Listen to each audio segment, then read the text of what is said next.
মহা সাড়ম্বরে পালিত হলো ভালিয়া গ্রামের ডাকাতকালীর পুজো। এই পুজোয় মোষ বলি দেওয়া হয়। সেই বলি দেখতে মন্দির চত্বরে হাজার হাজার মানুষের সমাগম ঘটে।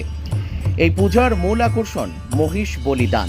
বুধবার ভালিয়া কালী মন্দিরে অনুষ্ঠিত হয় মায়ের বাৎসরিক পুজো। এই পুজোয় উপস্থিত হয় আরামবাগ সাংসদ মিতালি বাগ সহ তার পরিবার। পুজো দেখতে হাজির হয়েছিল 15,000-এরও বেশি মানুষ। মায়ের কাছে মানত করলে মা তার মনস্কামনা পূরণ করেন। সব মিলিয়ে ভালিয়া বারোয়ারি কালী পুজোয় হাজার হাজার ভক্তদের সমাগম ঘটল এদিন। এ বিষয়ে সাংসদ কি জানাচ্ছেন বিস্তারিত শুনুন। কি বলবেন ভালিয়া কালী মন্দিরে তো পুজো দিলেন? ভালিয়া কালী মন্দির এটা একটা বিরাট ঐতিহ্য। মা শারদাকে ঘিরে একটা ইতিহাস আছে। তো খুব বড় ইতিহাস, বড় কাহিনী।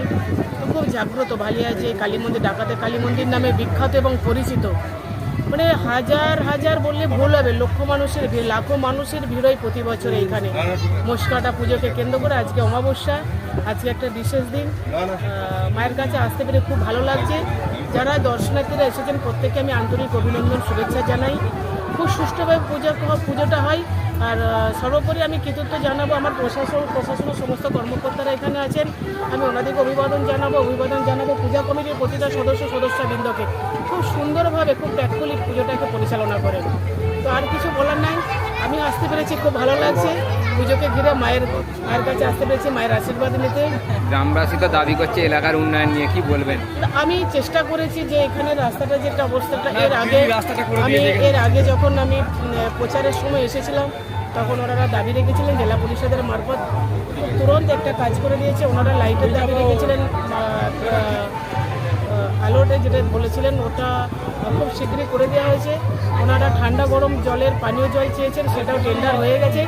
ওদের সামনের সপ্তাহে কাজ শুরু হবে। পুজোর আগে হয়ে গেলে খুব আমারও ভালো লাগতো।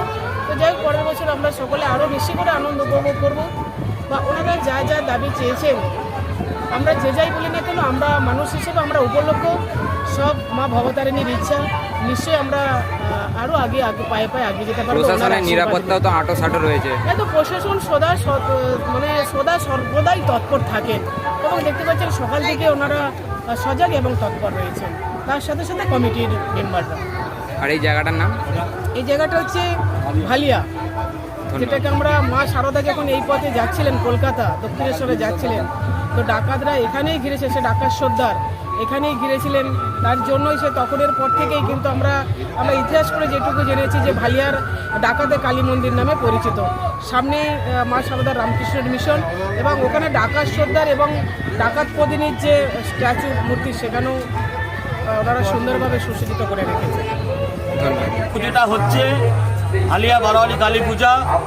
এই পুজোটার মাহাত্ম্য দীর্ঘদিন আগে আমাদের শোনা কথা, 1820 সাল তখনকার দিনে মা শারদা মাটি থেকে তারকেশ্বর যাচ্ছিলেন তার স্বামীকে দেখতে। সেই সময় এই জায়গায়, যে জায়গায় আপনি এসেছেন, এই জায়গায় মা শারদাকে ঘেরা হয়, ডাকাত দ্বারা ঘেরা হয়। তখনকার ডাকাতের নাম রঘু ডাকাত। সেই ডাকাত দ্বারা বাধাপ্রাপ্ত হয় মা শারদা। তখন যখন ঘেরা হয়, তারপরে আমাদের যে আজকের পুজো মা কালীর, এই মা কালী সেই ডাকাতের মা শারদার পিছনে কালী রূপে ধারণ করে। তখন সরাসরি ভীম সর্দার যে রঘু ডাকাত মা শারদার পায়ে পড়ে যায়। তখন থেকে এই জায়গাটা আমাদের স্মৃতিপূর্ণভাবে আমরা এই পুজো পার্বণ করি। সেইভাবে এটা চলে। আমাদের মা শারদা মেলা করি ফাল্গুন মাসে এবং আমরা এই পুজোটা চালিয়ে যাই। এই জায়গাটার মাহাত্ম্য এটাই যে এই জায়গাটার মধ্যে মা শারদা হেঁটে গিয়েছিল এবং ভালিয়া গ্রামে বাধাপ্রাপ্ত হন, ডাকাত দ্বারা বাধাপ্রাপ্ত হন। আজকে কি মূল আকর্ষণ মহিষ বলিদান? আমাদের মূল আকর্ষণ বলতে এটা প্রতি বছরের নয়, এবছরও আমরা মোষ বলি হয়। আর মোষ বলির জন্যেই যে এত লোকজন হইচই, মিনিমাম 15-16 হাজার লোক হয় এই পুজোতে। আপনি দেখতে পাবেন মোষ বলির জন্য আকর্ষণ মোষ বলি। তা সত্ত্বেও এই পুজোটাকে সবাই মিলে আসে, সব ভক্তরা আসে এবং ভক্তদের যা মানত কামনা থাকে এই মা তার পূরণ করে। সেই হিসেবেই আমাদের এই জায়গার নাম ভালিয়া, মানে ভালিয়া কালীতলা জায়গাটার নাম। আপনার নাম? আমার নাম কুশ। মাতৃ সাধনা। আর বলছি আমাদের এখানে যে ব্রাহ্মণ মোটরসাইকেল যিনি আসেন, যারা প্রবেশ করাচ্ছেন আসনডাঙ্গা তাদেরকে থেকে, বলছি আপনারা তিনি মেন আসনে বসে মোটরসাইকেলগুলো আলোচনা করেন। মন্দির সংলগ্ন এলাকা আর আমরা বা ওনার ভক্ত, গ্রাউন্ডের মধ্যে আমরা প্রবেশ এখানে করাবেন এসেছি। না। উনি দূরত্ব মন্দিরের বজায় ভিতরে রেখে আছেন নিজের এবং দায়িত্বে এই পুজোর পর মোটরসাইকেলগুলো বলিদান, রাখুন। ওই মেষ, ছাগ, মহিষ এসব বলিদান হয়। আর কি পায়ের দর্শন করুন। এই পুজো কত বছর চলে আসছে? অন্যজনকে দর্শন আমরা তো করার জ্ঞান ভোট দেখলাম। সুযোগ করে দিন।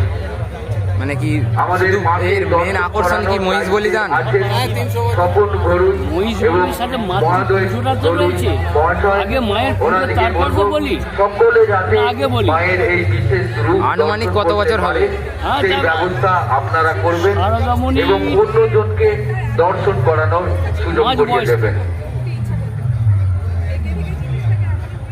আপনার নাম? সমীর ভট্টাচার্য। আরামবাগ থেকে সুমন চন্দ্রের report, crime press, Bengal news. সুস্বাস্থ্য একটি মানুষের জীবনের মূল্যবান সম্পদ, কিন্তু সেই সুস্বাস্থ্যর জন্য চাই সুচিকিৎসা ও নির্ভুল পদ্ধতিতে স্বাস্থ্য পরীক্ষা। ভাবছেন ভেজালের যুগে নির্ভুল আর বিশ্বাসযোগ্য স্বাস্থ্য পরীক্ষা কোথায় পাবেন? চিন্তা নেই, নির্ভুল পদ্ধতিতে স্বাস্থ্য পরীক্ষার সেরা ঠিকানা এখন খুবই কাছে। হ্যাঁ, ঠিকই শুনছেন, আপনার খুবই কাছে রয়েছে মায়া ডায়াগনস্টিক সেন্টার। এলাকার সর্ববৃহৎ ডায়াগনস্টিক সেন্টার মানেই মায়া ডায়াগনস্টিক সেন্টার। উন্নত মানের মেশিনের সাহায্যে বিশ্বস্ত মানের পদ্ধতিতে স্বাস্থ্য পরীক্ষার সেরা ঠিকানা মায়া ডায়াগনস্টিক সেন্টার। শুধু তাই নয়, মায়া ডায়াগনস্টিক সেন্টার পশ্চিমবঙ্গ সরকার দ্বারা লাইসেন্স প্রাপ্ত, তাই চিন্তার কোনো কারণ নেই।